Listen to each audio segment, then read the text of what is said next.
Um, so here we are, Italian Wines of Summer with me, Annette Tomei. I'll tell you more about me for those of you who don't know me in a little bit.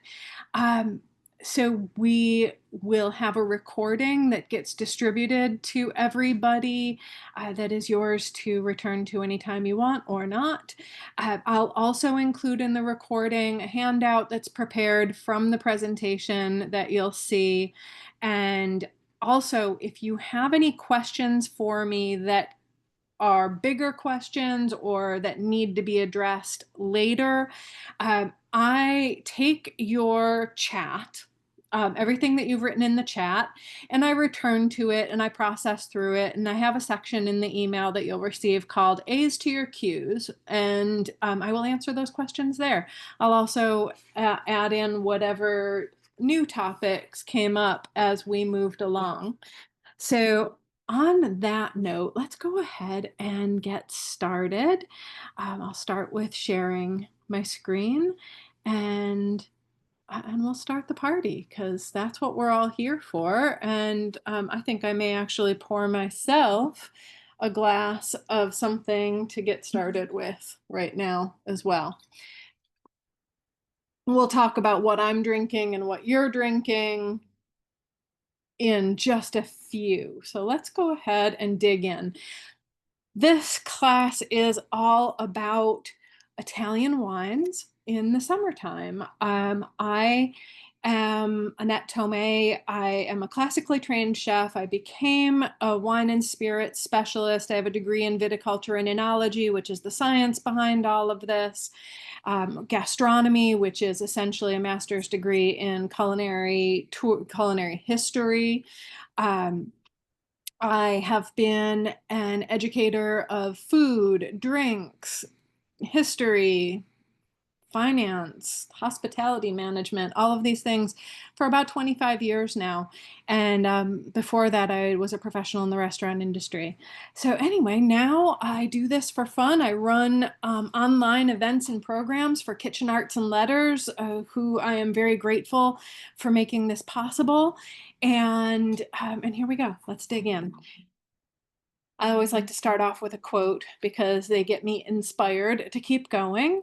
And usually my quotes come from the books that I use for my research. This one is from Shelley Lindgren, the owner and wine buyer sommelier for A16 restaurant in San Francisco, and Kate Leahy, who is a cookbook author and co-author of the book Italian Wine.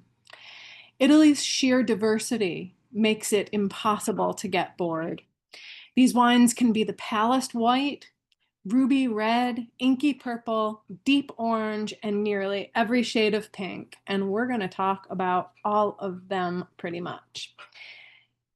So to put it in context, Italy, although a very small geographic area, has uh, many, many wine regions. These are also food regions. These were areas that, historically speaking, were kingdoms and city-states. Just what you can't see in this map, but it does make a difference in what we're going to be talking about. That northern border that skates around Piedmont, the Val d'Aosta, Lombardy, Trentino Alto Adige. That's all the Alps and the Dolomites. So we're talking really serious mountainous terrain there. Then you see from Liguria across the top of the region, Emilia-Romagna. And that is basically following along the banks of the River Po, which actually has its heart in the Val d'Aosta and runs through to the Adriatic across that region. But below the River Po and along the edge of Liguria is the Apennine Mountains. And this is a mountain range that literally runs like a zipper down the boot of Italy and divides the entire country into running towards the Adriatic and running towards the Mediterranean. So we have an extremely mountainous region, very little flat lands. Just Emilia-Romagna is probably, and parts of Lombardy are really the flattest areas in the region. Some of the Veneto as well, I should say. And then we have the islands as well. We have every climate from uh, very cold climates along the Alps through to maritime climates, which are influenced by all the seas that we're in touch with. We have islands, we have hot, almost tropical. We have Lesson finished at almost 9 o'clock. desert. We'll be watching it tomorrow night. Carol, honey, I need you to mute. Oh, I don't know how to do that. Okay. Here we go, Carol. Okay, right. I don't know how to do that. Right here. Thank you. Sorry, it crosses over me. Anyway, so how I'm going to be addressing all of these many regions, because we don't have all the time in the world. It took me over a year to cover all of the regions in my certification program. So we're not going to do that. How I've divided it into sort of north, sort of central, sort of south, and then the Mediterranean and islands. Liguria is a very special and unique little pocket of the north that has more in common with Sardinia and Sicily than it does with its surrounding area. So I have taken Sardinia, Sicily, and Liguria and brought them together into one topic. So we'll talk more about all of this in a little bit. Let's go ahead and dig in first. For many of us, Italian wine had a very specific place in our culture. So here's an old commercial. It's party time. You need a good wine. Jacobazzi's smoking here. Jacobazzi is the wine that will always bring the delightful flavor of Italy to your party. The wine that goes with everything. Jacobazzi's tasty balance brings people together. Enjoy it in red, white, and rosé. So for good taste in any language. Jacobazzi's smoking here, smoking here. So I just had to share that one because that is one of the things of my youth that I think of when I think about Lambrusco. And I also thinking about Italian wines. Maybe you are familiar with the Chianti that come in the bottles that are called fiaschi or fiascos.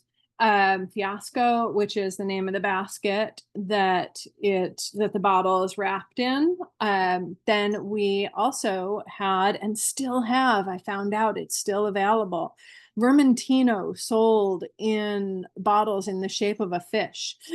So that's the 60s and 70s when Italian wine was first coming into the US. Hang on.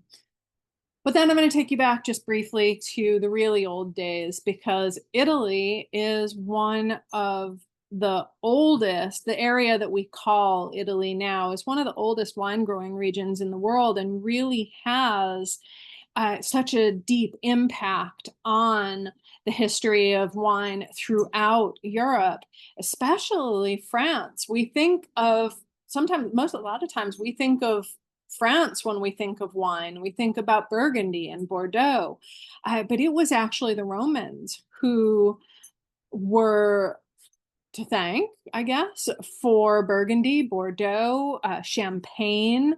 All of those wine regions were originally introduced to the areas by the Romans. So, in a nutshell, wine was introduced to the European continent by Phoenician seafarers, both and a great deal of the Jewish seafarers as well. And we're talking like 8,000 years ago at that point. The Greeks learned to make wine from the Phoenicians, and the Phoenicians actually introduced grapevines into Sicily and parts of southern Italy. But then the Greeks were the ones who really turned winemaking into a science. The term enology is the Greek word for winemaking. And so the Romans, they valued the Greeks a great deal. They put them on a pedestal. So they learned to make wine from the Greeks. And then the Roman Empire expanded to be one of the largest ever in the world. And from the Romans, I'm going to fast forward a lot. So the Roman army, I'm going to first say that the Roman army, as they marched into new regions and took them over, they introduced grapevines to various places. So what the Roman army did was, as they took over new regions, as they conquered and incorporated into the Roman Empire, they also made people citizens of Rome. And as citizens of Rome, they had the right to bread and wine as well. And so the Roman army would go through, and after conquering an area, they would plant wheat and grain to be able to feed the people that were now new members of their empire. And where they could not grow wheat or other important grains, they planted grapevines, because grapevines actually grow best in the most challenging agricultural conditions: rocky soils, steep sites, challenging water conditions. Grapevines can thrive in these places because they have tap roots that can go 30 to 50 feet down into the ground.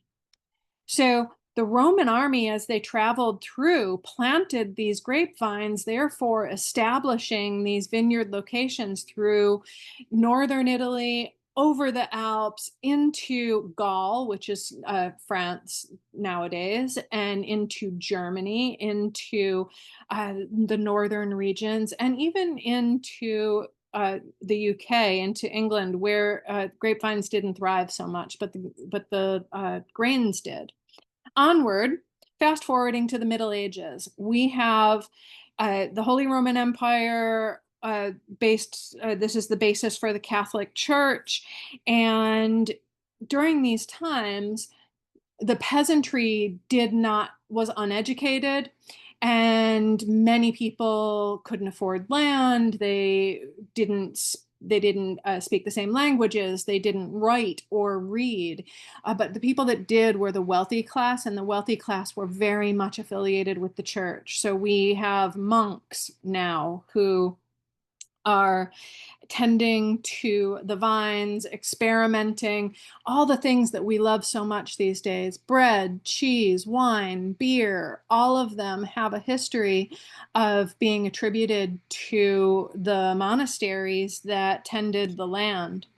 From there, we fast forward again into a time called well, it was still the Middle Ages, but the Mezzadria, which is the basically this feudal system, or the serf system of sharecroppers that was common throughout this region.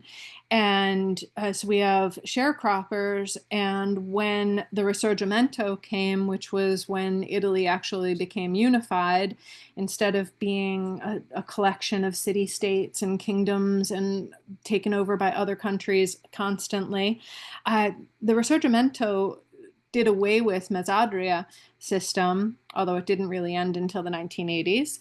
And it became less, land became too expensive to run. So growing food became less important, and then growing grapes became a more lucrative way of using the land. So we went there. From that point, we also went into a couple of world wars. We went through a great deal of exodus from Italy, with the diaspora leaving, especially the poor peasantry. And we left Italy with an awkward system, not a whole lot of systems in place as far as agriculture and wine science went. Everybody was growing grapes and making wine, but it was really a local product. And to join into the world theater, Italy began selling wine in bulk. More is less. So they would grow a ton of grapes, but then not keep them, or they'd make local wines. But the only thing that's shipped out of Italy was bulk wine.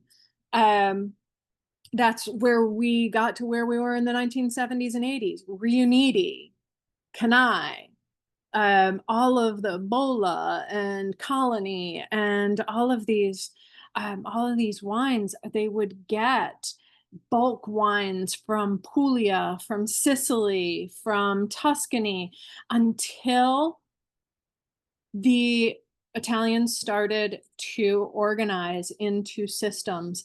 Now, Chianti was arguably one of the first to really organize and market themselves in the United States. But I've got three wineries here that I want to mention, because if you've ever heard of the Super Tuscans, which we can talk about another time, because that's really getting into more of the finer red wines, which we're not doing today. But Sassicaia is one that needs to be mentioned. But down in Sicily, there were three winemakers. They got together, they created a company called Kos based on their last names, the initials of their last names. The O in Kos is Occhipinti, and Ariana Occhipinti, the niece of the gentleman who founded Kos, is one of the lead winemakers in making a difference today. And then finally, I'm going to mention Jasko Gravner. Now, this is up in Friuli, Venezia Giulia, way, way, way up in the Northeast. Gravner was one of the first winemakers to go back to the ancient traditions of making what we now call orange wines. So those are three names to know, but they're also three very expensive wines. All right. Just one last little bit of preparing us for talking about Italian wine. This is the system.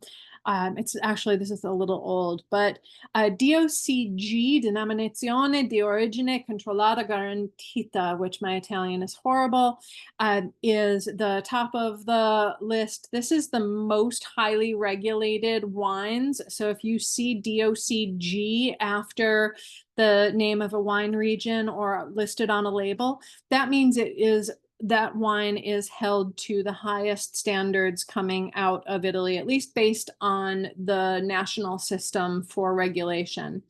DOC is highly regulated, but not quite so much. Now, the general, this is a newer level for Italy from the 1980s, 90s. IGT, Indicazione Geografica Tipica, which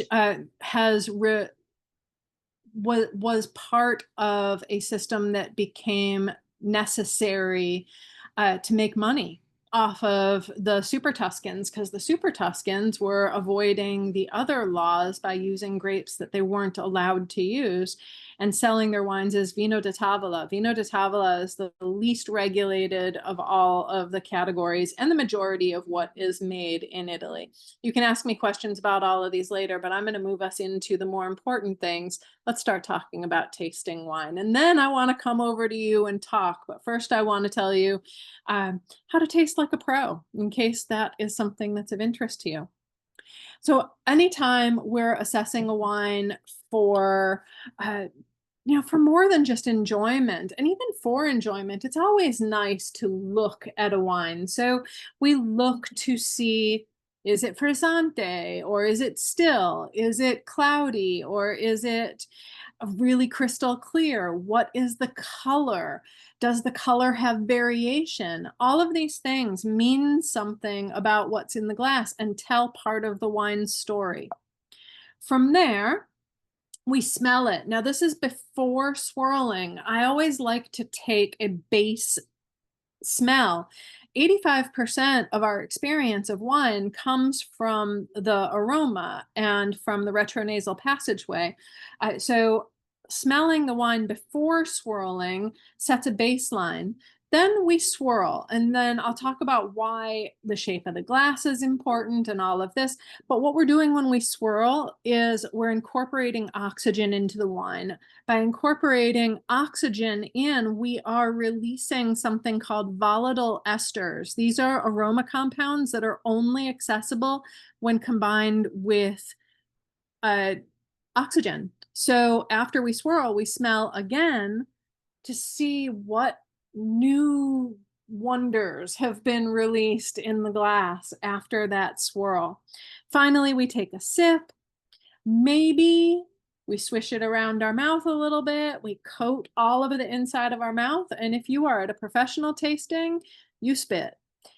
We spit for many, many, many reasons. The least of which is not that when we're tasting professionally, sometimes the most I've ever done in one round is 113 wines. If you even just spit 113 wines, you are still getting all the alcohol in through your mouth. So we do, but you're not required to do that. We're here to have a good time. So I'm going to, before going on in the conversation, come back to you. Thank you for patiently listening to my storytelling. And a couple of things. The first question I have for you is, how many people remember that Jacobazzi commercial? Does anybody remember that commercial? Or was it just a New York thing? Was it just me?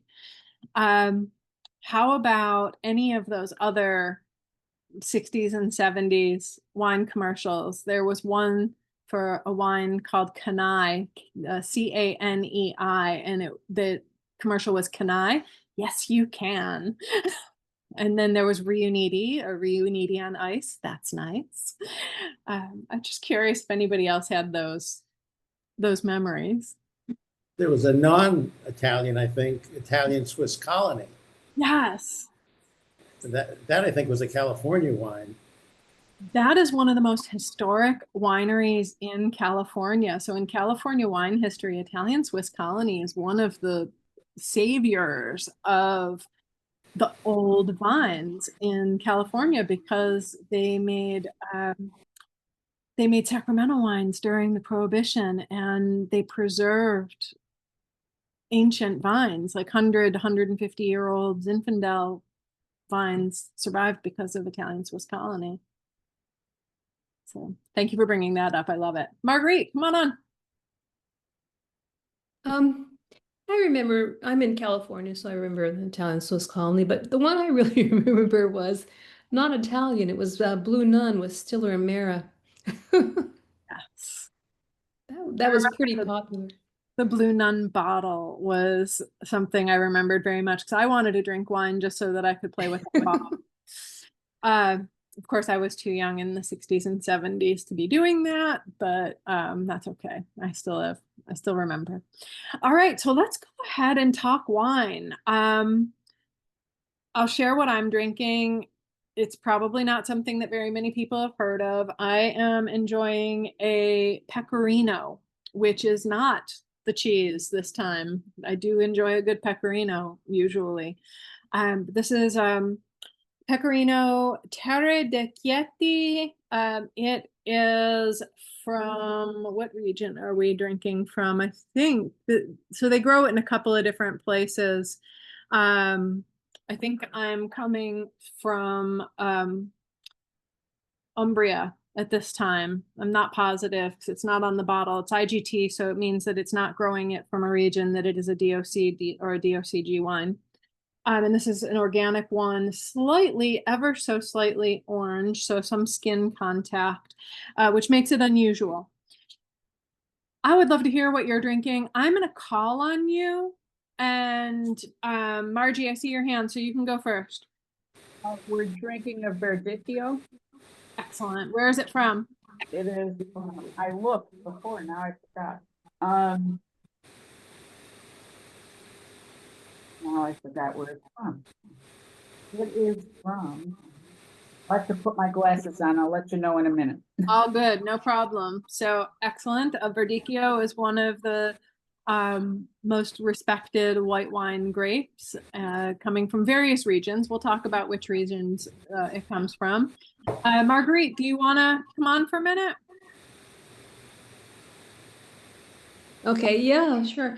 I got one. Well, first of all, I just want to say, I kind of continued on from the wines that we were kind of trying with the Italian islands class, the Katie Parla class. But I found one today. It's the brand name is Rio Favre, and it's this from Sicily, and it's a white wine, and it has about 7 different grapes in it, but the most of it is a oh, let's see, did I lose it?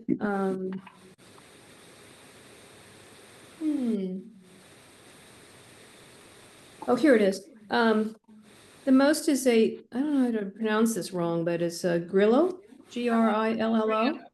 And then yeah, 45% of that. It has 15% of a Greccancio, 20% of a Inzola, and 15% Moscato, and then 3 other grapes in it.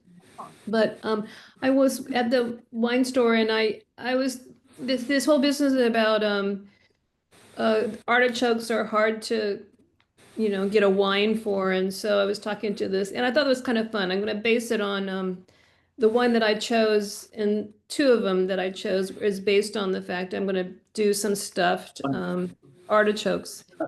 And it's this whole meal, and one of the things is stuffed artichokes. And so, and I've been drinking another one from Sardinia, and that was something that I discovered when we had that class with Katie Parla, or her cookbook. And they were talking about, when I was looking it up, good wines to have with artichokes, it said a Vermentino. And so there was this really nice company that they had the wines at Kermit Lynch Winery and Kermit Lynch Wine Merchant in Berkeley, and it's the people have a very small winery in Sardinia, and they have a really delicious Vermentino, and it is, now that I see that your list is an IGT. So that was another good one. So 2 of them that I'm really enjoying now. Excellent. All right, Kathy, you want to come on? Yes, sure. It's interesting. We went to Melissima in New York. We happened to be in Manhattan last weekend and bought a variety of wines. One is the same kind that you were just talking about, the Pecorino. So we didn't try that tonight, but now we'll have to try that next. But it's interesting. We are also drinking a Vermentino, and I thought it was from Sardinia, and it's from Tuscany. Tuscany. So that's interesting, but it's light and really very, very good. And the red one we decided to try is a Nebbiolo. Excellent. So Nebbiolo didn't get made into this particular class because it's definitely one of the big classic fuller bodied reds. But by all means, it's one of the most exquisite grapes that grow in the Piemonte region. So that's the grape of Barolo. Right. The same grape. This is from what is it? Longa? Yes. So it's a particular region there. This is wonderful. I really know very little about Italian wines, and it's also a great lesson in geography. So yay. Thank you. Thank you. And that Longa Nebbiolo is like the Barolo for the rest of us. It's very good, and because it is not in Barolo, it is much easier. It's much less expensive usually. Not always, but usually. Neil, may I call on you? Sure. So we've got 2 bottles. We actually went to Italy the other day. And so the first one is the Vitiri, nice, which is from the Veneto. And we looked it up on AI, and it says the grape is 100% Aglianico. It's not a grape that I've heard of. It says it's a bold red grape, just tamed into a fresh, elegant rosato. So that's one. And the other one, Robert? Yeah, hi everyone. So the other one is called Cantele Negro Amoro Rosato. Oh, It's no. 2023. The region is Puglia.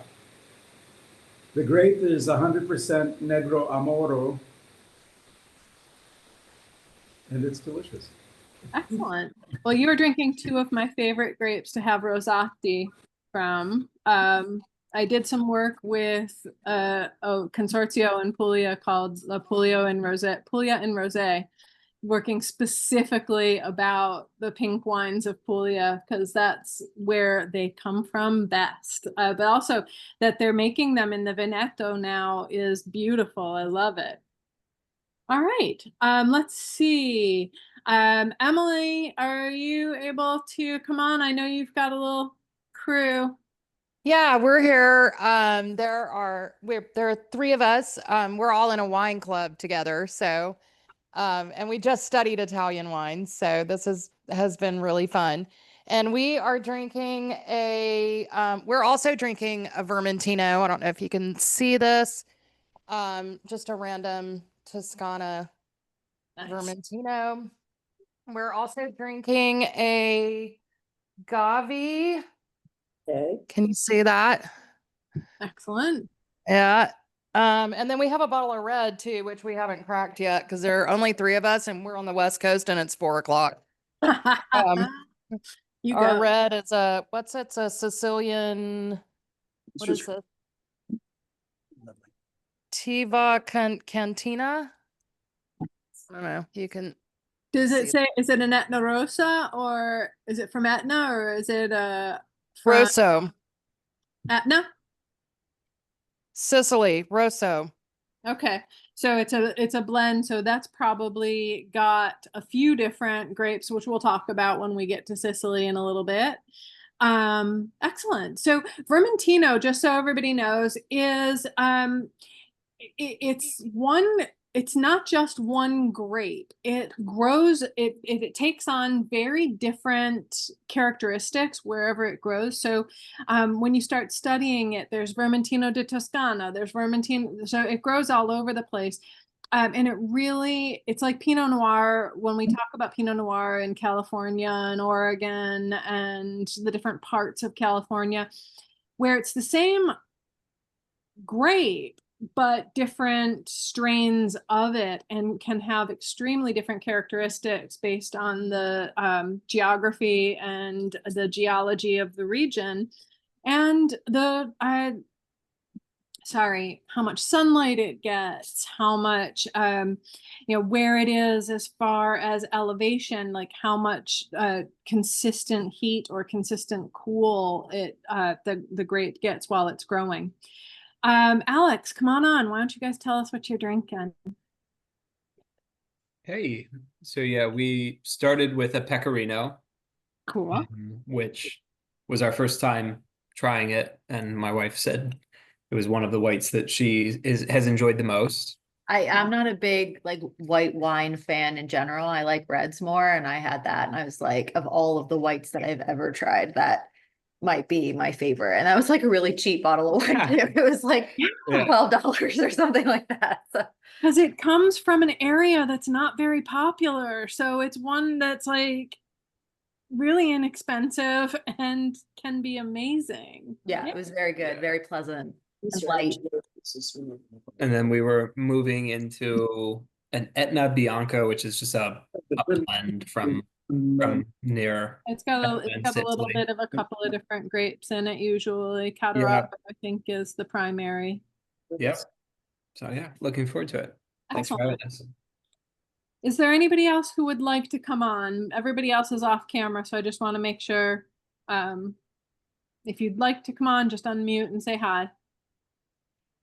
Otherwise, let's walk through a tasting exercise. So just take what's in your glass. So the reason we don't fill wine glasses all the way, and the reason we like to especially taste when we're doing analysis out of wine glasses that have a wider base, is so that we can swirl. As I mentioned, that 85% of your experience comes from the aromas. And swirling is how we release aromas. If you don't have room in your glass, you splash, but you also, the aromas have nowhere to go except for out. So this way they stay in the glass. You leave some head space is what that's called, so that you can actually appreciate the aroma. So we look at the color. The color doesn't, I mean, it tells you a little bit, but the kind of things it tells you have more to do with the age of the wine than about what it's going to taste like. And for our purposes, I'm focusing on taste. Of course, if it's an orange wine, if it's a white that's been aged on it or that was fermented on its skins, it will turn an amber or orange color. And that is definitely going to tell you something about what it's going to taste like, because white wines normally have no skin contact. The juice always runs clear, and we make white wine from just straight juice. Anyway, so onward. The grape itself, the age of the wine, but usually we drink white wines very young, so they usually stay a very pale color. The first sniff before swirling gives you a baseline. Some of your wines aren't going to have any aroma at all from that baseline. If they do, sometimes this is where we pick up on oak aromas really intensely, but very few of your wines from Italy white wines at least, are going to have oak presence. So mine is very, very mild, light, maybe a little bit of apricot at first on the nose, but that's it. So then we swirl, and if you're not confident with swirling, hold the stem of your glass as if you're holding a pencil or pen, put it on a flat surface, and act like you're doodling, drawing circles. That's the easiest way for me to describe how to swirl properly. So it's like drawing little tiny circles. Right after you swirl, take another sniff. And many of you, I hope, will experience something completely different. So that is the release of your volatile aromas. That is why we swirl wine, just for that, just to get that burst of floral aromas, stone fruits. Does anybody have anything that particularly jumps out at you? You can unmute and share. We're in casual time now. Tropical. Tropical, nice. Tropical from the fruit side or tropical from the floral side? Oh, I think it's both. It's very, very intense. The professional breakdown is, fruit, things that come from the fruit, things that come from wood, which most of us aren't going to have really woody characteristics in this, and things that come from aging. So when we think about fruits, we think, run it through your brain. First of all, does it remind you of anything? That's my favorite. Does it take you on a little bit of a journey? Like when I think of tropical, I think of Kauai and visiting Hawaii, and I think about the leis and the tropical fruits and all of that. Stone fruit, orchard fruit.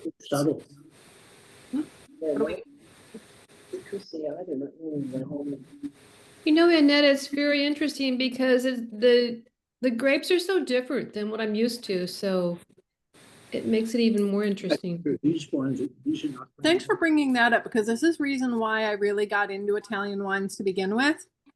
I feel like, for the most part, we talk about white wines and it's like Sauvignon Blanc, Pinot Grigio, and Chardonnay, and that's pretty much it. Nothing else. There are others. There's Riesling, there's Pinot Blanc, there's Viognier, there's all these others, but they're not the big ones. So when you go someplace, like you go over to a friend's house and you bring a white wine, it's usually a Sauvignon Blanc or something like that. With Italian wines, there are over 350 white wine grapes there, which means that there are literally hundreds of styles of white wine alone. And each region has its way of producing its white wines that show off its food best. So we have to remember with Italian wine is that it is meant to go with a meal. Italians don't sit and drink a bottle of wine for fun like we do. I remember when we used to go visit my father's in-laws, so my sort of step grandparents in Italy. And my sisters and I would open a bottle of wine and they would immediately make us food the second we opened a bottle of wine. You could have aperitivi, you could have like a little nip, but wine was meant to go with a meal. So that was sort of a sign to them that we were hungry. Okay, onward with our tasting. So after we do that second, so I'll just tell you a little bit about mine. Now I will say, I've been training myself to pick out what things are, smells and tastes, and not everybody is going to just automatically say bitter almonds and apricots and an unripe peach, which is what I get from mine. But when you first start off, you can say, it smells like wine. And you're right, it does. It smells like wine. Now just ask yourself some other questions. What does it remind you of? Does it smell smoky? Does it smell like a memory from your childhood? Does it smell like a place? Does it smell like something that, you smell it and think, I want to eat cheese with this, that kind of thing.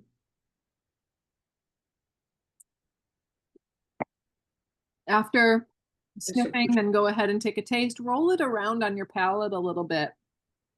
Some of these wines, if your wine is too cold, some of the aromas will pass you by.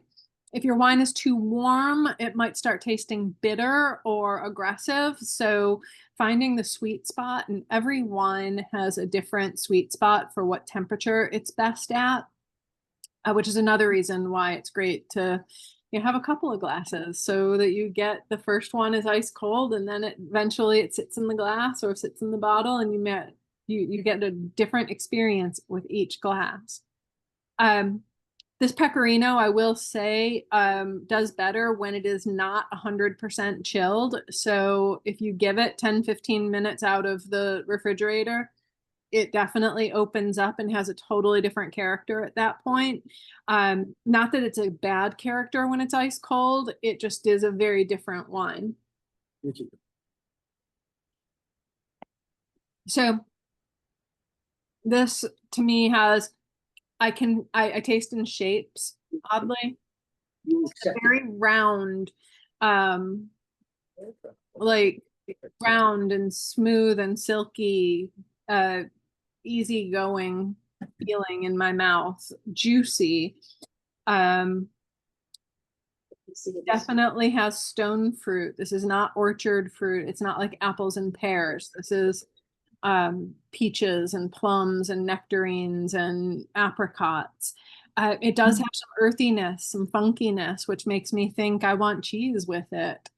So think about that kind of thing. And Marguerite, come on. Okay, so on second taste, I really do smell and taste apricots, and also it's not round like you talk about on your wine. It's more of a like a burst of sharpness, a real dry flavor. Very nice. That's the Vermentino, right? Oh, it's this one that's Grillo, and oh, the Grillo. Okay, so that's your Yeah. Sicilian. So that is oddly a really high acid wine or grape that grows in a hot climate. Usually hot climates may produce a low acid white wine, but the Sicilian grapes, they grow perfectly there because they thrive and still have that backbone in the hot climate. So Grillo was one of the primary grapes. Actually, a few of the wine, the blend, that blend that you have, they're the primary grapes of Marsala. So they were originally made in bulk, grown for bulk wine production that was then essentially spoiled because Marsala is just oxidated wine that has then been stabilized with addition of more alcohol.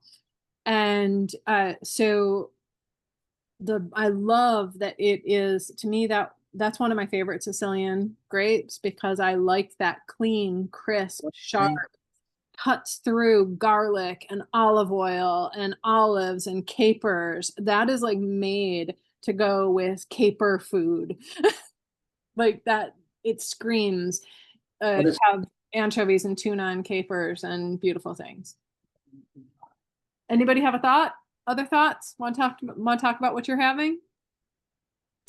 So the wine from Puglia, the Cantele, the Negro Amaro Rosato, it has an odor from my chemistry class of sulfur, Oh, hydrogen interesting. sulfide. It's really, or like eggs. Sometimes you smell from. How long has the bottle been open? About an hour. Okay, so that's interesting. That But to me, usually is something that blows off after it's been open and swirled for a while. Maybe leave it in your glass for a bit, give it extra swirling, more aeration. Because that's usually a compound that will dissipate after some time. Because Puglia is such a hot climate, they do sometimes need to use, it's really hot and muggy. They do use more sulfur-based preventatives in the fields. So, but again, they tend to dissipate over time. But if not, that's a flaw. If it's too eggy, it's a flaw. And take it back because they will take it back if you feel up to doing that. Especially if it was an investment one and you get something like that and it doesn't go away in an hour or two, it's not good. Bad. Thank you. All right. Thank you. All right. Margie, come on. The other wine we're drinking is an Orvieto, and I couldn't find out where that was from either, but I have to tell you, I made this mascarpone mixed with olive oil, salt and pepper, and lemon zest. Nice. And both of these wines, the Verdicchio and the Orvieto, have gone great with that. Excellent. So Orvieto is a place, interestingly enough. It is, there are several grapes that grow there, and we'll talk about that in a couple of minutes. And it is one of my all-time favorite white wines. It's a region that is on the border of Umbria and Lazio, which is the Roma province,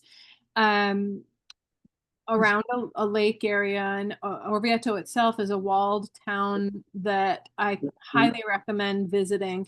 As a matter of fact, actually, Marge, definitely remember this wine for so anybody who's in Cookbook Club, our guest speaker for the 20th of August, which I haven't 100% confirmed yet, but she's confirmed, we just haven't had a time, is Tanya Morningstar, who was my wine instructor when I did my Italian wine certification. She runs culinary tours that base in Umbria at her family's estate there, and she takes people into Orvieto because she represents Orvieto in the United States, and she'll have all kinds of stories about that. So she can tell you everything. I can tell you a lot of things, but she is the master of Orvieto, and to the point that the region has hired her to represent them in the United States. So you'll get to talk to her. Well, one of the reasons that I made the mascarpone with the lemon zest and the olive oil is I was thinking about the cookbook that we're currently reading, and maybe you can show the group who isn't in it. So anybody who's not in right now, we are reading a book instead of It's the book on lemons. we're doing where the lemons grow, and it's a history / travelogue / garden and agricultural history of citrus fruit in Italy. Anyway, onward. Yes, so we have the citrus and the citrus component, but having it with the creaminess makes it go with the other two wines, because both of those wines have a fairly substantial character.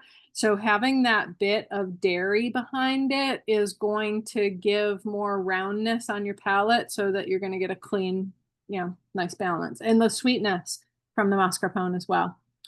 Other thoughts? I'm going to take us back to our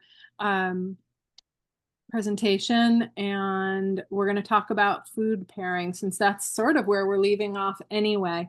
So this is my specialty. This is where I focused all of my attention. I came into wine as a chef and exploring wine as a chef, and I was the executive chef for several wineries in Napa Valley and in the Willamette Valley, one in the Willamette Valley in Oregon.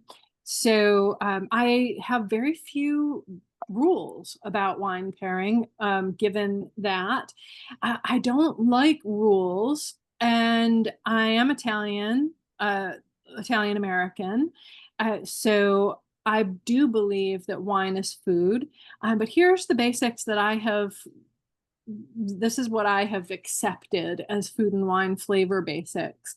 Match the weight of the dish with the weight of the wine. So if you are eating something that you think of as light and crisp and refreshing, then that's the kind of wine you probably want to drink with it. If you are eating something that's rich and unctuous and earthy, that describes the kind of wine that goes with it. I don't pair to the protein on the plate. And this is even more important when you're talking about pairing with, with vegetarian dishes or with pasta-based dishes or with rice-based dishes. You're not pairing to the protein, you're pairing to the flavoring, the seasoning. So when I see duck on a menu, I look at what kind of sauce it is served with, not what am I pairing with duck, but what am I pairing with a tart cherry sauce, or what am I pairing with a morel mushroom and asparagus jus, or what am I pairing with my 5-spice seasoning for my Cantonese duck. Moving on, sauces and sides have more impact than the main protein, as I said. And finally, I have one rule, and one rule only, and this is it. Never match food that is sweeter than your wine. I think that we are misled frequently just by people want to, say that wine goes with everything. Well, wine doesn't go with everything. Wine does not belong being paired with your Halloween candy, no matter what Vine Pair tells you. Wine and a big chocolatey, in air quotes, Cabernet Sauvignon is not the right pairing for a chocolate souffle. Just because you've got that chocolatey cocoa powder flavor aroma in the wine, it does not mean that that's going to go with that souffle that has a primary base of egg and sugar and dairy. So basically what it boils down to is that if your wine, or if your food, let me start here. If your food is sweeter than your wine, and your wine is primarily acid, water, and some other chemical components, some other organic components, think about if you had a big plate of pancakes with syrup all over it. Do you want orange juice? What does orange juice taste like with a big plate of pancakes covered in syrup? It's not a good thing. It makes your face go, and it makes your mouth go, and it's nasty. And that's what sweet food can do to wine, So either pair sweet food with a dessert wine. Better yet, pair it with a port or a Madeira or a Masala or a Vinsanto or something along those lines, a sweet sherry. Pair it with coffee, pair it with tea, pair it with something else, but not with your wine, not with your Cabernet Sauvignon. One other thing about wine and food pairings, careful with the cheese. Really, really stinky cheeses, which are stinky because of a fermentation process, can be offset by the fermentation process that takes place with your wine. And if there is a high likelihood that you will have a bad experience with, there's more of a likelihood that you'll have a negative experience with wine and cheese than there's a chance that you'll have a good experience with wine and cheese. With cheese, sweeter wines, even just an off-dry wine, but a sweeter style, because sweet goes with salty. And just gonna throw this extra in there. Sweet also goes with spicy. So if you are the kind of person who likes really spicy wine or spicy foods, and when we get into Calabria, if you are an eater of spicy Calabrian chilies, the red wines from there that have a lot of fruitiness and a lot of body, and even the white wines from that region, very fruity, very intense, are there to balance off the spiciness of the foods that they eat. So onward. Marguerite, come on. I just wanted to mention that sometimes I eat the rinds on cheese because I really like them, but I do notice you have to be careful with with some of the wines that you might want to drink with it. Yeah, you got to be super careful. Riesling, off-dry Rieslings are your best bet with stinky cheeses. That would be my recommendation for a stinky cheese. Oops. Yeah.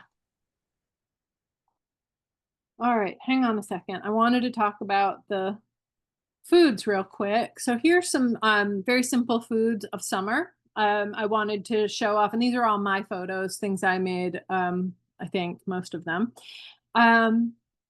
This is the kind of things that I eat in the summertime, and I think a lot of other people do as well. Peppers and onions on top of sausage or on top of pasta or as a pizza topping or whatever. Anything from my garden, green beans, squash blossoms. I love to make ricotta stuffed squash blossoms and then deep fry them. Salad niçoise. Up in the top here, across the top, is polenta with ragu. And that's got some crumbled feta over the top of it because I don't follow rules very well. That's a lamb burger. In the blue bowl, the pasta with the tomatoes is my sister's famous summer pasta. This is what my family lives on in the summertime. Penne with tomatoes, garlic, mozzarella, basil, and black olives. Roasted eggplant, which is one of my favorite things to live on in the summertime, and burrata with a watermelon salad. Very much about Southern Italian pink wines. And then what you see, the sausage is a sausage with caramelized apples and a cider mustard and arugula on a pita because I was being lazy and I didn't feel like finding a roll.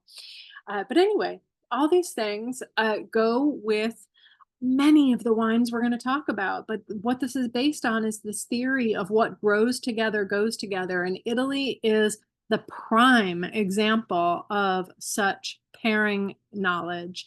So we're going to talk region by region here. So remember, we're talking about summer wines. So this is not an exhaustive list by any stretch of the imagination. I have left out hundreds of grape varieties here. We'll do another one in the winter time when we can dig deeper into the red wines. This is the Val d'Aosta. This is the northern part of Italy along the Alps, along the border of the Alps. Now, this region was part of Hungary, part of the Austro-Hungarian Empire, and right up until like the 1950s. So it was still very much, and when we get into Alta Adige, Trentino Alta Adige, also known as South Tyrol, it's still more German than it is Italian. They still speak German there more than they speak Italian. So this area is very specific. The north is probably the region that has the best white wines of of all. White wine does really well in cold climates because we like our white wines with a higher burst of acidity. But this is also a great place to get red wines. And there are some super red wines that are high acid, which makes them very chillable, and excellent wines for summertime, red wines for summertime, because they're light bodied, they're high acid, they're very fruit forward, and they go with a lot of different foods. And for those people who don't like white wine or they don't like rosé, some of these reds that we're going to talk about are perfect. This is also the region I mentioned Jasko Gravner in the very beginning, in the northeastern part, the Friuli Venezia Giulia, that is the area where orange wines are very popular. So I would like to also encourage, I want to ask you when we come back to Hollywood Squares, who likes orange wines. So Friuli Venezia Giulia, this is the region at the most northern and eastern portion of Italy that goes over into, my brain just went completely dead of geography. Trieste is the capital of this region, and the grapes that it is most known for, white wines, it's the Ribola Gialla, or Ribola.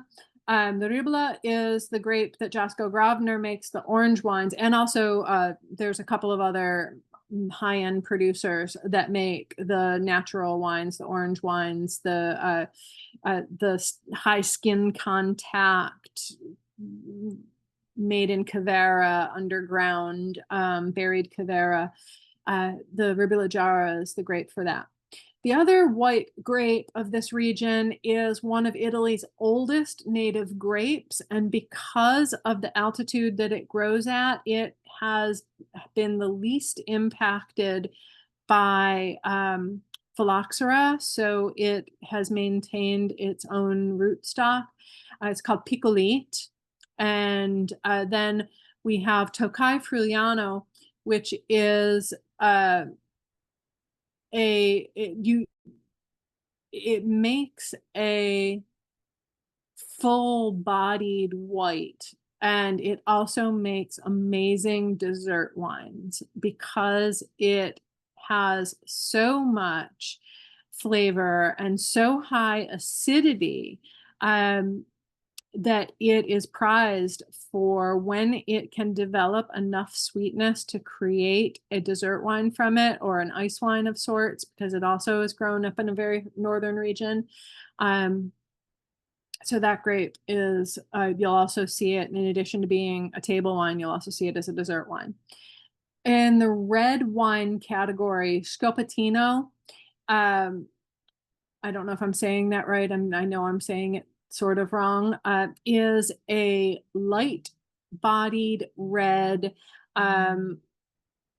even lighter than a cool climate Pinot Noir, where your flavors are going to be really like tart cherry, cranberry, but it's so light-bodied, so high in acidity, and so thin-skinned that it makes a wonderful chillable red. This other one, Refosco del Penducolo Rosso, which means the Refosco is the grape. This particular strain of the Refosco grape has a red stem. So the stems are deep red. Not something you see much outside of the region, but if you do find it, you're thinking flavor aromas like strawberries, like wild strawberries, and cherry, and bright, crisp, high acid, maybe a little bit of almond in there as well. And then there's one that I don't have on here that I totally forgot to add, which, oh, that's not in the Friuli Venezia Giulia. It's another one. It's another region, but the Frisa is another red grape up there that grows in the mountains. Frisa is like very strawberry-ish. It's like light and effervescent strawberry. Trentino Alto Adige, also known as South Tyrol, is more German than it is Italian, Austrian German. It's definitely a different character completely as far as the food, especially, but also the wines. Their white wines that grow there are mostly international varieties, and I am skipping some of these international varieties because I wanted to focus on Italian specifically, but it's hard to not call out the number one international white variety in this region, which is Pinot Grigio, which is a French grape. And then we have Pinot Blanc or Pinot Bianco, which is also French. And Gewürztraminer, Trentino Alto Adige, is probably one of the best producers of Gewürztraminer, but that's also a northern grape. And the reds, I wanted to call out, Schiava is one that I'm able to get locally where I live. So if I can find it, I imagine you can find it as well. It's one of my favorite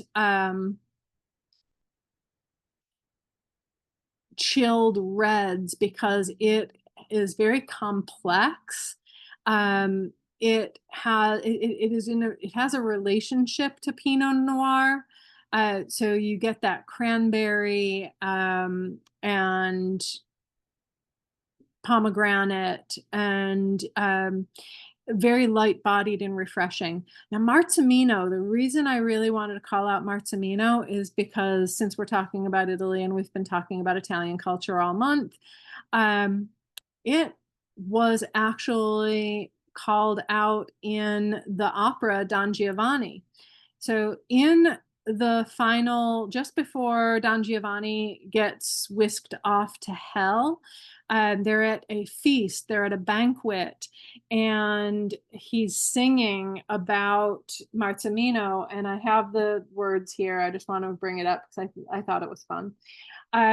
So the quote is, Versa il vino, eccellente Marzemino. Pour the wine, excellent Marzemino, just before he descends into hell. So if anybody wants to experience a little Don Giovanni, find yourself a Marzemino. It's very good.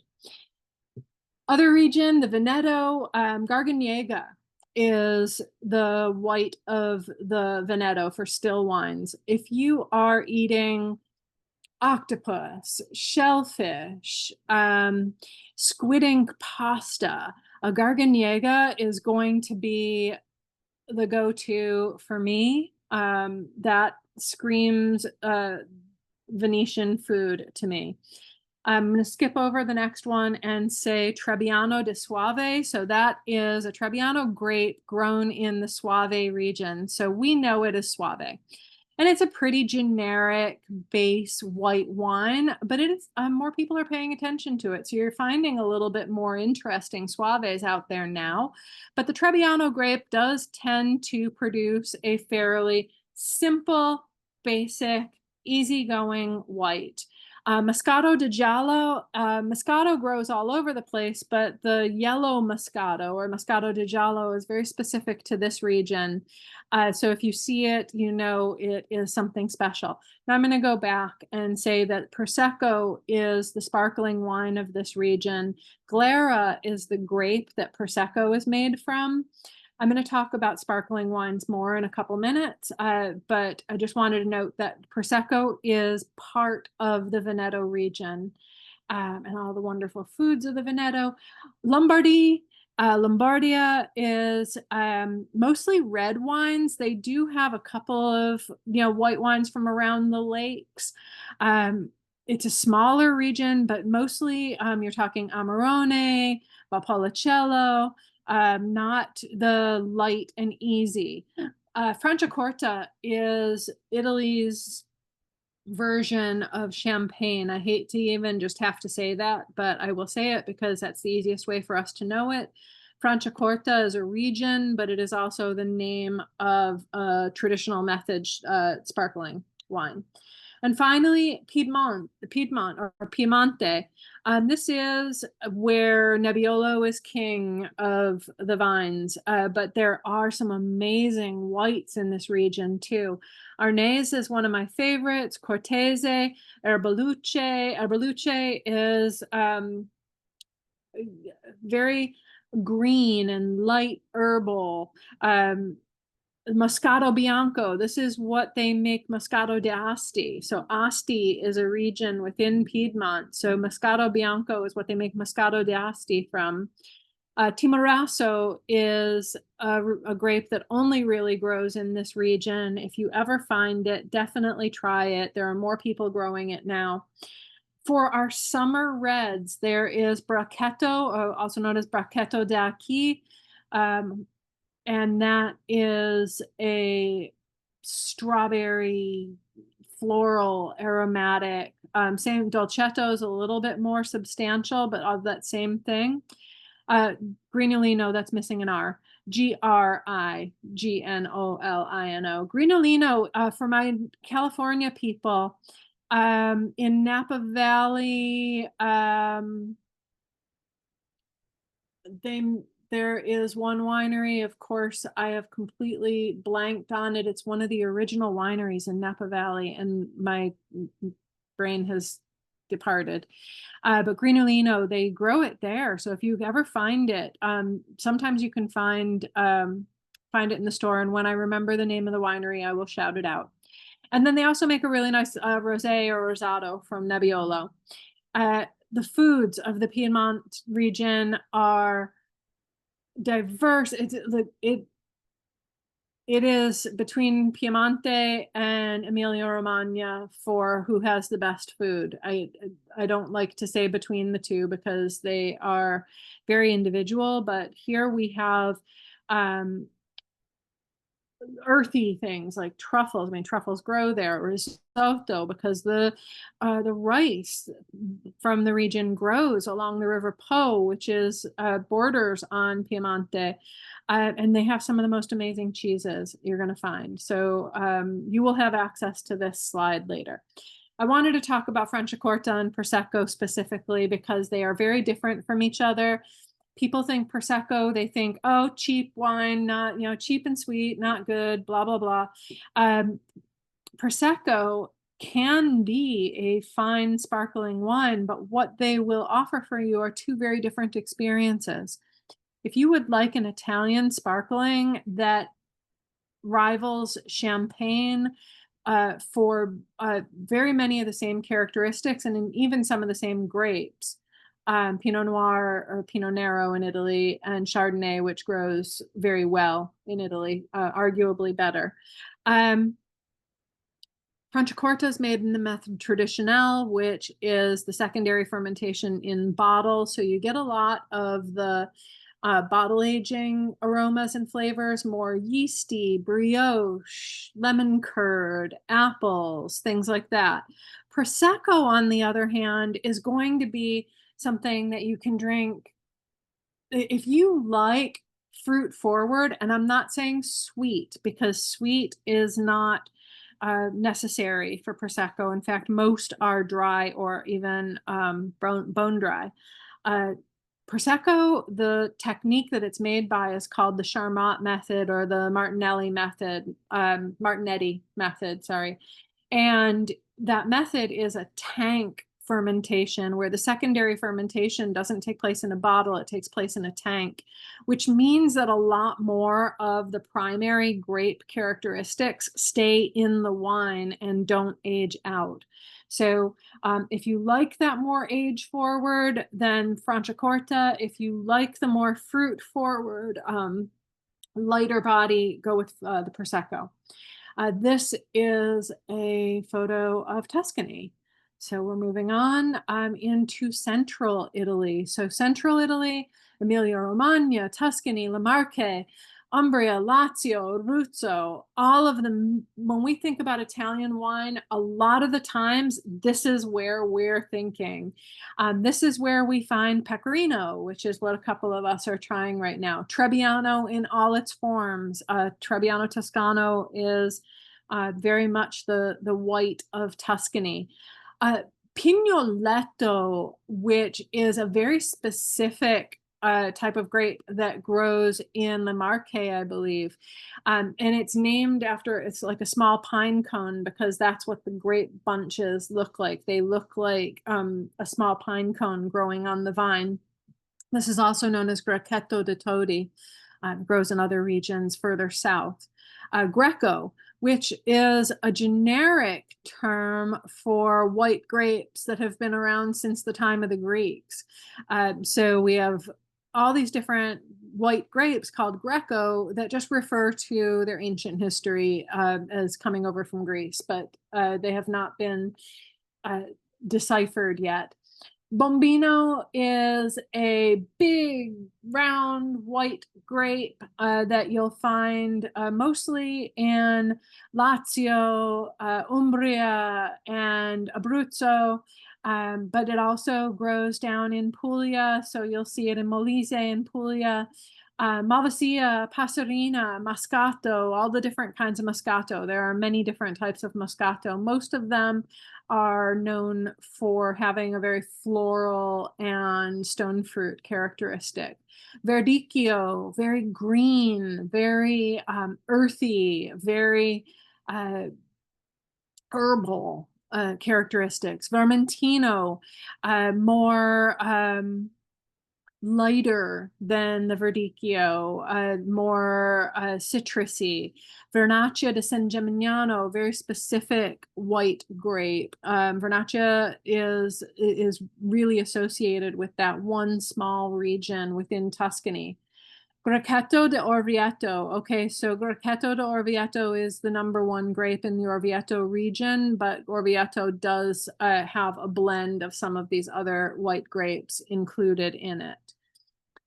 In this region is my favorite red for pairing with food, which is Lambrusco, which I'll talk more about in a couple minutes. But also other reds. Most of these are turned into rosés, not left as red, but as far as what we're talking about, they are left as red for the fuller bodied reds. Aleatico is a very full bodied red, but can be made into a rosé. Ciliegiolo, is named after cherries, and it is very cherry-like. Sangiovese makes a great rosé. Lacrima is also there. Lacrima di Cristi. These are this wine is another very cherry fruit, light-bodied, friendly. Montepulciano, the red grape of the region, is like Sangiovese, can be made into a rosé. All the different foods, almost all of us are very familiar with the amazing foods of this region. People, because the white wines of this region are so diverse, you can easily find a white that has enough substance and character to stand up to roast lamb or a porchetta. You don't need to be always going to red wines. These pecorino goes very well with these, with sausages. Olive oil is your base cooking fat here, so we're really focused in on the greenness. So we have these white wines that have characteristics that are very green and earthy and herbal. They go beautifully with things like olive oil, and by the way, artichokes, and tripe and offal, like the quinto quarto of Roman food. Earthy beans and olives. Cauliflower comes from this region. Bistecca Fiorentina, this almost raw giant steak with garlic and oil. Wonderful foods, all fabulous, and all go very well with these wines. So I'm going to talk about Lambrusco because I think it's had a bad rap over the last 50 years, and I want to be one of those people cheering it on. Lambrusco, if you like spicy food, if you like barbecue, if you like grilled foods, if you like that bistecca fiorentina, Lambrusco is a grape. There are several strains of it that grow in different regions of Emilia-Romagna. This is one of the main red grapes of Emilia-Romagna, and it's usually made into a very light, refreshing, effervescent, but not made sparkling on purpose, like a method traditional, like a Franciacorta. Sometimes made on purpose in the tank method, like a prosecco, but that's not about it being sweet. Lambrusco is super fruity, so even if it's bone dry, it's still going to have those really wonderful fruit characteristics. So people who want something fruit forward but not sweet, I recommend. There's a Lambrusco di Sorbara, which is one of the four. So di Sorbara is often you'll see it as what looks like a rosé because it's so thin-skinned. You don't get a very deep color from it. Grasparosa is one of the fuller-bodied, thicker-skinned Lambrusco grapes, which makes a fuller-bodied and more intensely colored, really inky colored Lambrusco. That is the one that we mostly see, is a Lambrusco Grasparosa. Then we have Lambrusco Maestri, which is more of a blending Lambrusco, again, very intensely colored and flavored. And finally, Salamino. Salamino is a lighter bodied, not as fine as the di Sorbara, but definitely worth looking for. If you see a Lambrusco nowadays, if you are in a decent wine store and they have a Lambrusco, I assure you that it is a good one. So you must give it a shot. I could teach a whole class just on that. All right, so we're moving into the south, the hot spot, Campania, Molise, Calabria, Basilicata, Puglia. This is where also all of our citrus is growing, by the way. Our citrus and our tomatoes and our olives and all the other amazing things. Chili peppers. Chili peppers, just love this area. And so do the wines. So Bambino, both the Bianco and the Nero. So Bambino Bianco is going to give you a fruity, big, juicy white wine, not super high in acid. Fiano. Fiano is like if you normally go for a Sauvignon Blanc, try the Fiano because it's going to have a lot of those similar characteristics. Greco Bianco, again, this is a Greek grape, ancient grape, comes up through this region and into the rest of the boot from here. Pecorella, Asperino.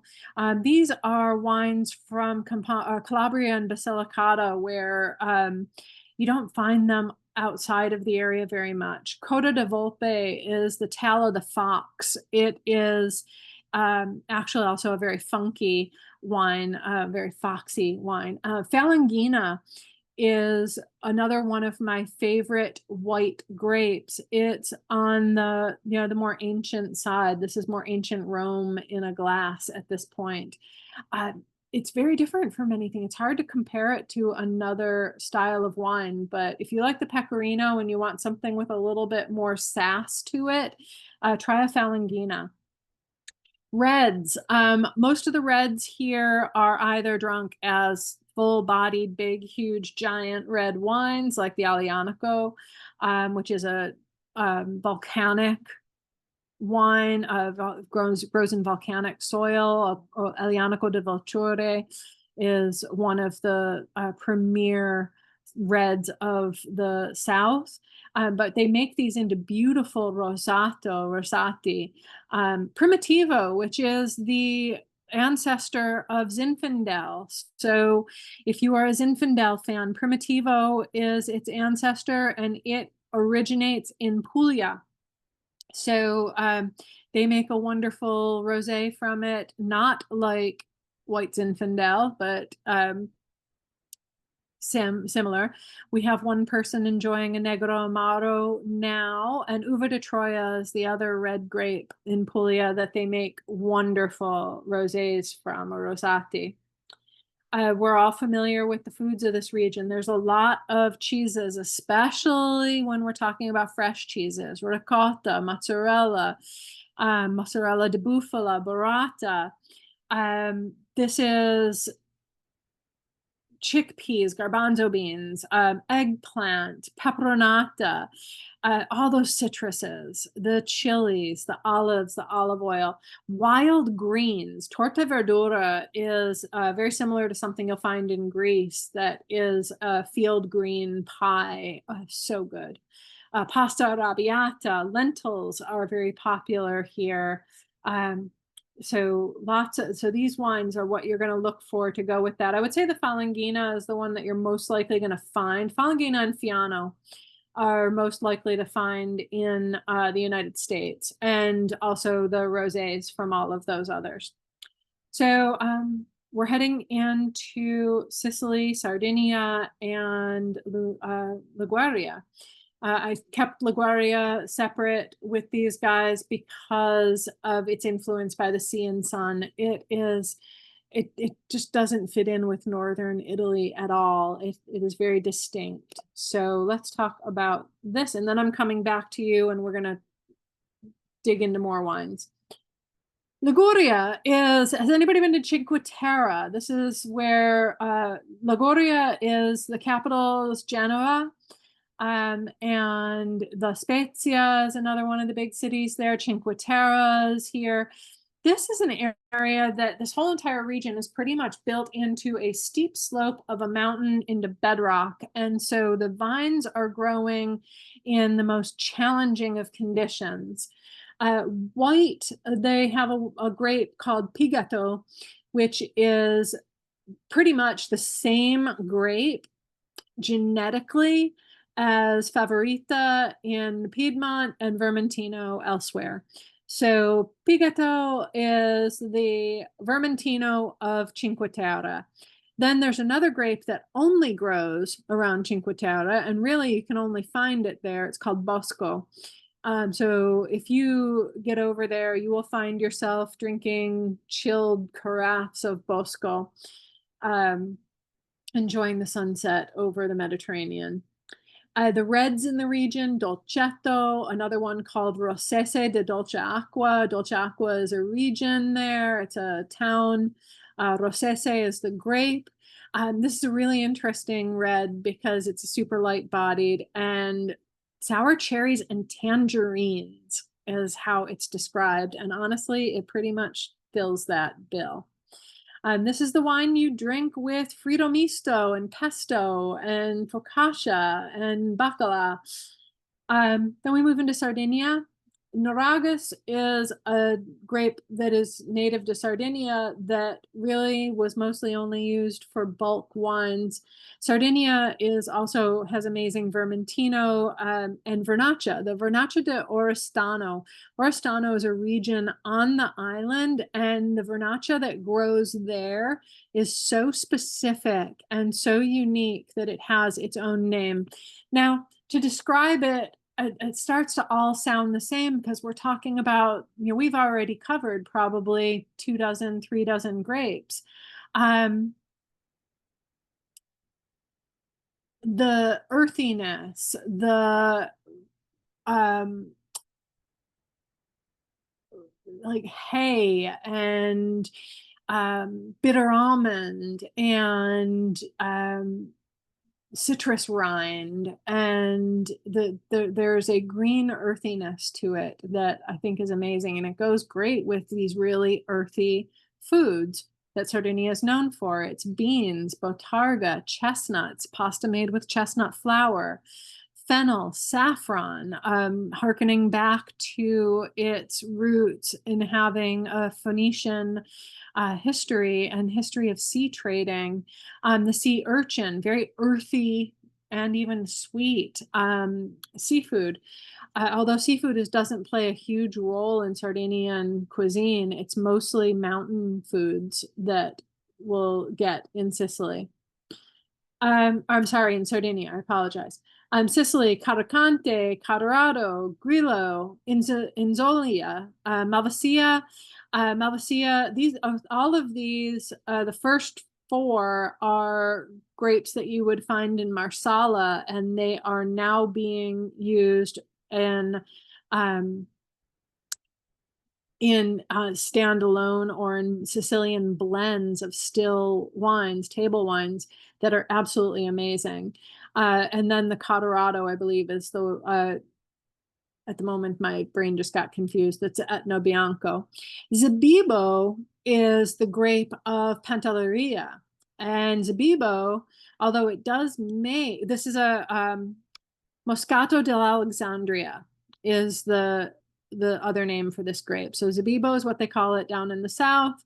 That is it's Middle Eastern origins.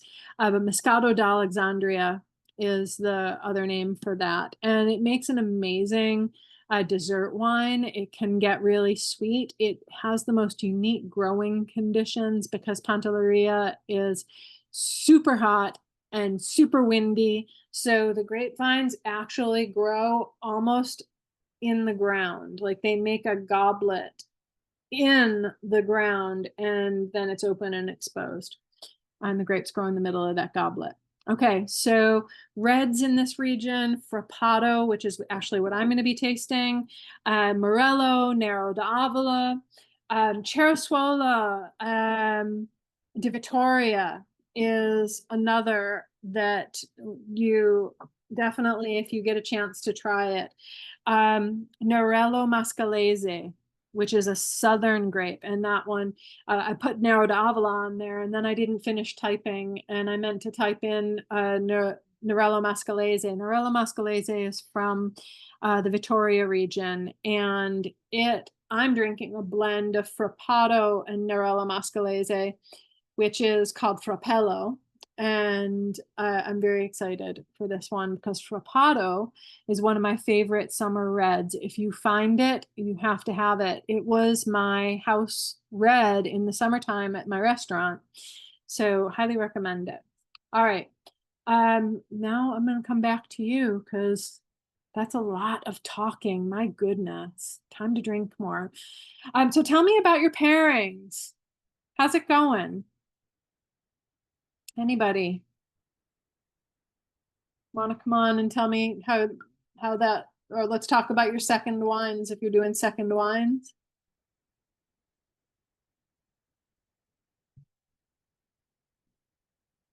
Alex, you want to come on? No? I the second one was the Etna Bianco. Not a fan. Very acidic. It's very funky. Yeah, it smells very acidic and it's just a funk to it. Yeah. Interesting. I would think that that one would have a little more richness because of the volcanic soil, but okay, I don't really drink the Etna Bianco all that much. Yeah, I mean, I'm even thinking it might just be a bad bottle, but Okay. yeah. Leave it open for a bit, go back to it, but if it's a bad bottle, what'll end up happening is as it stays open, all of any character will just dissipate completely from it. So if it's corked, what happens when something is corked is that it's been contaminated with something called trichloroanisole, and it breaks down the aromatic components.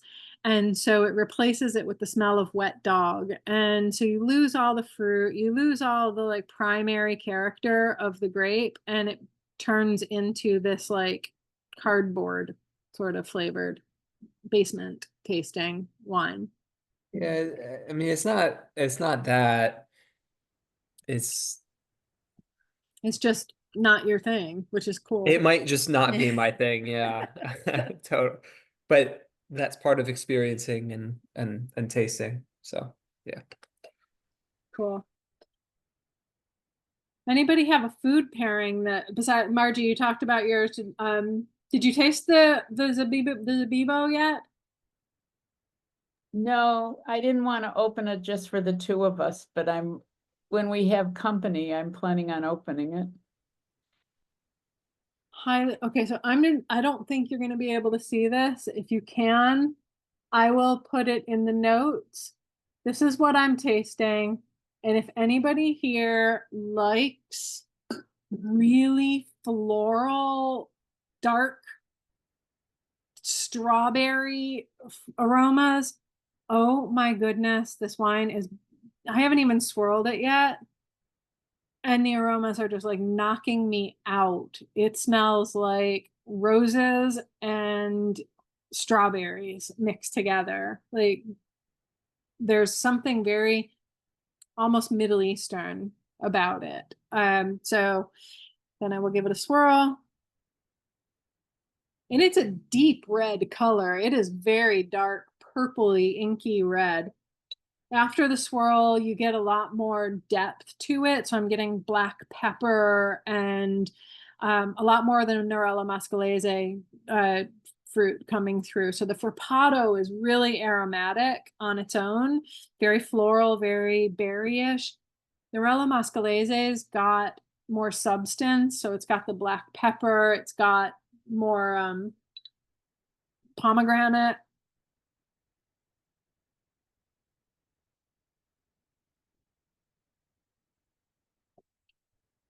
This is not round. It's like an undulating ocean on the palate. And it's got quite a bit of tannin. I would want, it's so fruity and so floral and so juicy. It's like mouth watering. It's like having fruit juice, but in wine form. This is gonna go with Sicilian caponata. It's got that agrodolce aspect to it. I want caponata. I want pasta alla norma. I want maybe grilled, like barbecue ribs would be good with this to step off of Sicily for a hot minute. I would have this with barbecue. I would have this with mole,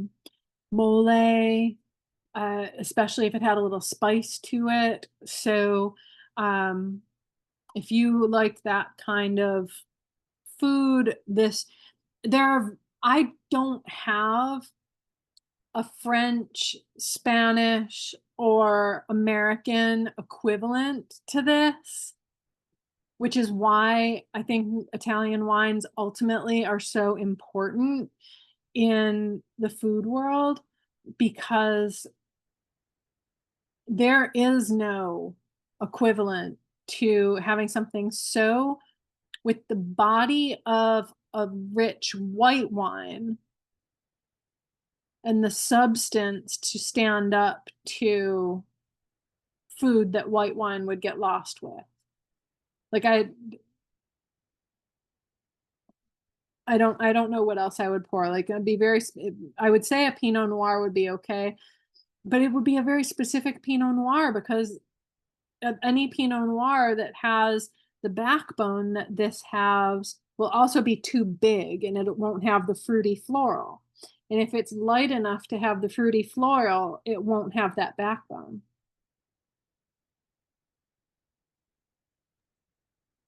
So now I've got 2 open bottles of wine.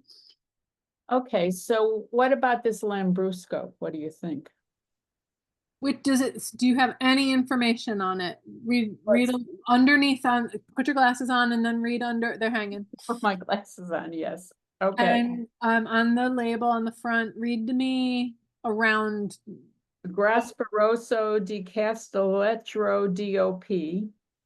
Excellent. Let's see. And that's a Grasparoso, so that's going to be a big, inky, probably, actually it's probably going to be quite similar, but it'll have some effervescence to it. It will have bubbles. So it has a top, like it has effervescence. Okay, so that is your barbecue wine. That is your baked beans. That is your lasagna with Italian sausage. Mm. That's for rich, spicy, happy food, casual food. Okay. Okay. We'll have to. Ask more questions. Marguerite, come on. I was, when you were mentioning the Brusco, I said, oh, I know I have one. So I have very similar one. It's Lambrusco Gasparoso di Castelvetro, DOC. And I think this is fun to pour when people come over because they'll be so shocked. I mean, people don't usually see the color. It's so purpley. Yes. And it's kind of fun. As I remember when I first, some years ago, when I first tried it, oh my God, and we had it with a really rich pizza, and it was a lot of fun because it's different. And yeah. I just remembered something as you're talking. The very first reintroduction to Lambrusco that I had as an adult was at Momofuku Sambar, paired with Korean American food. So I'm going to shout out to Eric Kim's book, Korean American, because that Grasparoso is going to be amazing with gochujang. With any of those dishes, that one roast chicken dish that's got all the gochujang on it, oh my God, that is a Lambrusco dish if there ever was one. And it's quite pretty too. So, yeah, and I love it. It's awesome. Neil, come on. So, pedestrian question, what's your favorite wine with pizza? With pizza, I do like a whatchamacallit, a Lambrusco with it, but I like the Radice, Radice, which is more of it's the de Sorbara, the lighter colored. It looks more like a rosé, like that. I like. What else do I drink? The Frappato. I've never had the one with it blend like I have right now, but the just straight up Frappato grape is amazing with pizza. And it really depends. I like black olives, like the really old, the Italian black olives and anchovy and stuff like that. Aglianico is really good with that kind of flavor profile, the salty, rich, heavy, unctuous umami. But with a lighter, like a margarita, or with any of the lighter ones. Falangina, I like, and I like any of those rosados. Any of the Pugliese rosados. Thank you. I've got lots of opinions. All right. Other thoughts, questions, anything? I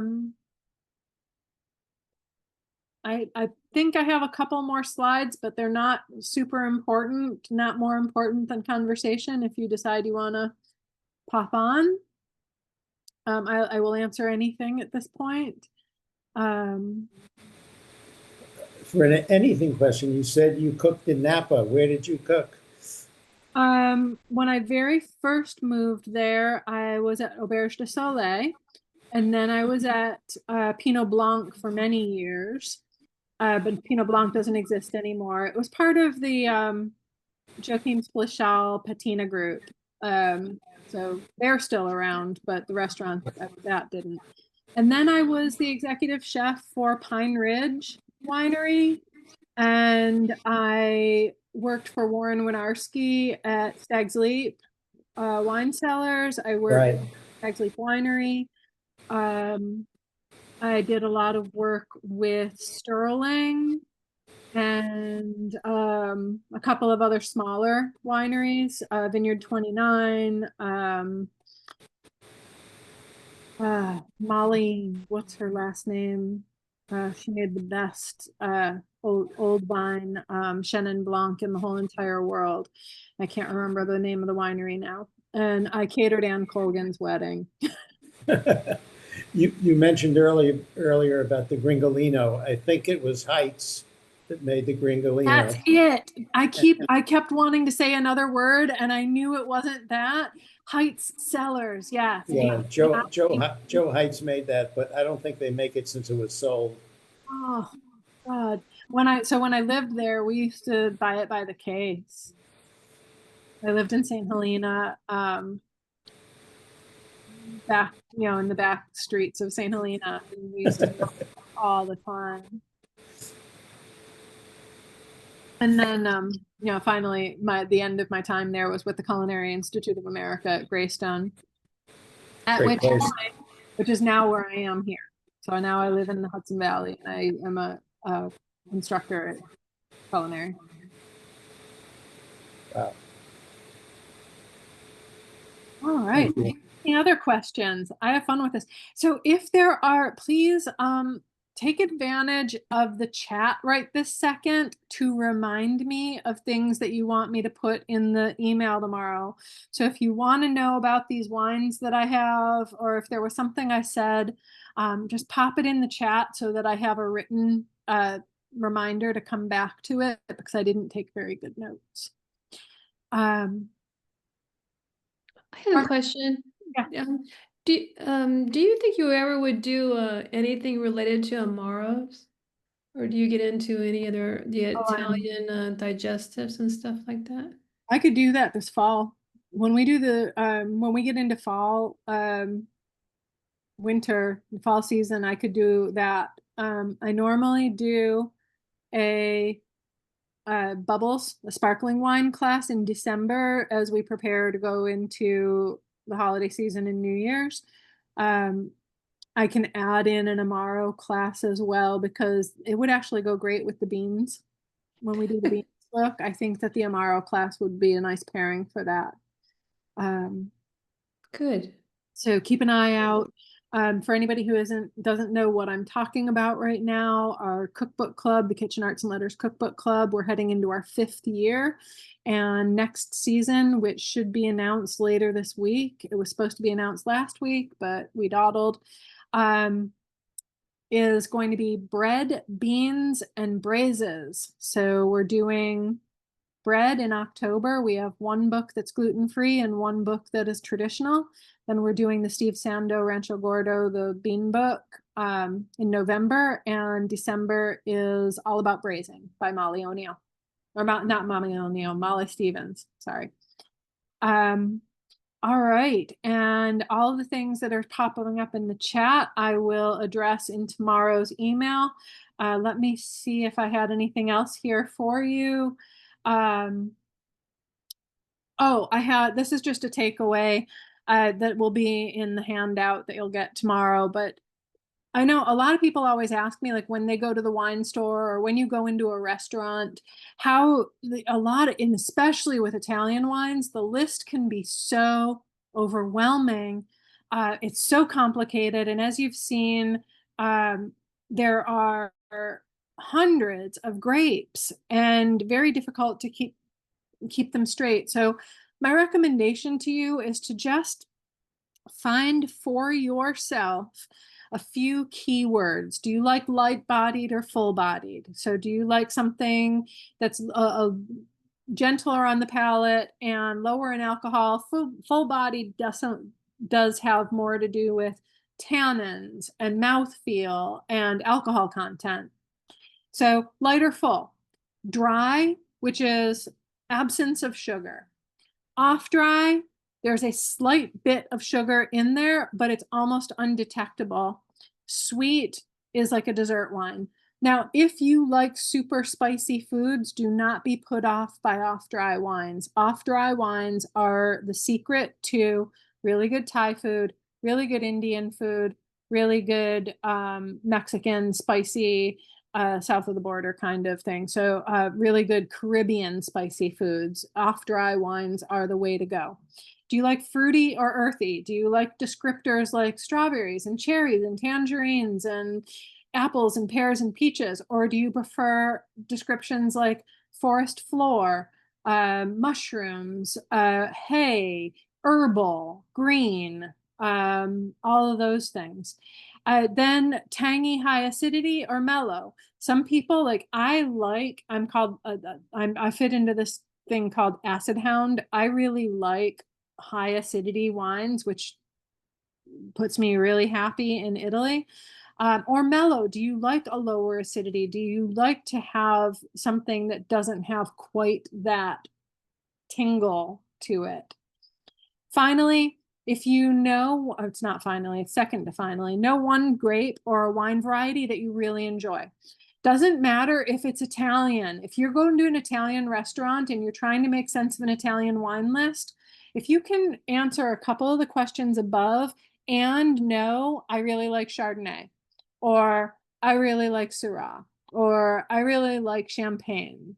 If you know one thing that you like, you can tell them and they will find the right answer for you. Don't be intimidated. Most wine professionals love to talk about wine and they live to give you recommendations. And if they've taken the time to curate a list that is so meaningful to them, they want to share it with you. They want to dig deeper into it. They want you to discover these hidden Easter eggs in the wine list. So don't be intimidated. And if you're in a wine shop, I prefer to shop in local neighborhood kind of shops, and I might have to go to 2 or 3 different ones for the different types of wines that I'm looking for. It's kind of like, it's like being such a New Yorker. You find the specialization and you go where that person makes the best of this and that person makes the best of the other thing.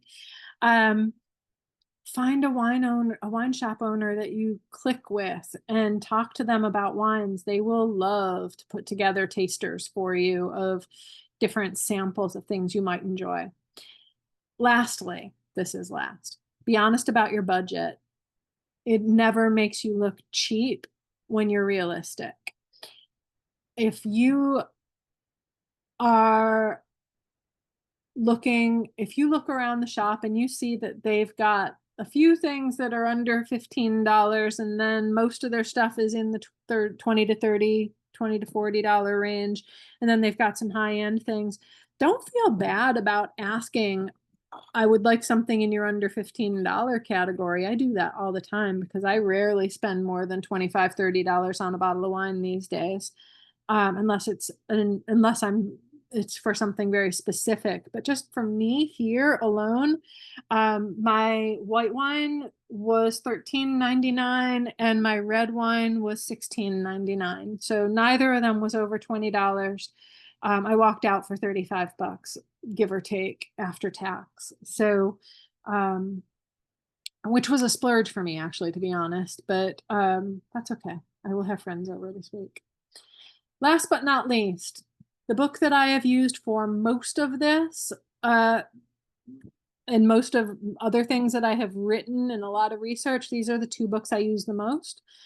Karen McNeil was my former instructor, and she's amazing. The Wine Bible is now like in its 3rd edition, but Kitchen Arts has it.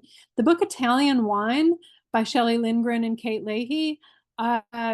This book is unlike any other book about Italian wine I have found. I have read at least a dozen books about Italian wine. Most of them push you towards specific producers. And what I really love about this book is this is written from the perspective of a restaurateur trying to help people that come into her restaurant pick the right wine to go with her food. So it really focuses on that. It has a lot of history and a lot of background. But if you are into it, go ahead and use the promo code Italian Summer for 20% off. If you're not into it and you don't need a book, all good too, because I can, if you want just to know where to look on the internet for information about wines, winesearcher.com. And it's also an app. Wine Searcher is what I use for my basic internet research.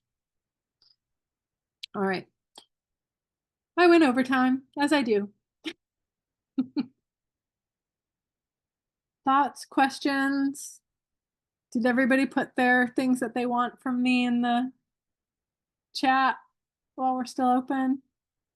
thank you so much for being here. I hope you had a good time. I hope that this was interesting and fun. I hope you learned something. I hope you got to have a good time along the way. Hope I see you again someday soon. Either in another one of these wine classes, which there will be at least a couple coming up, in cookbook club, in whatever. I'm always doing something. So keep your eye on the Kitchen Arts and Letters newsletter and mine when I send it out. I don't send them out very often, but when I do, it's usually because it's something I'm super excited about. So thank you. Right. Have a good night. Thanks, Annette. Thank you, everybody. Have a great night. Yep. Thanks, Annette. That was great. Thank you.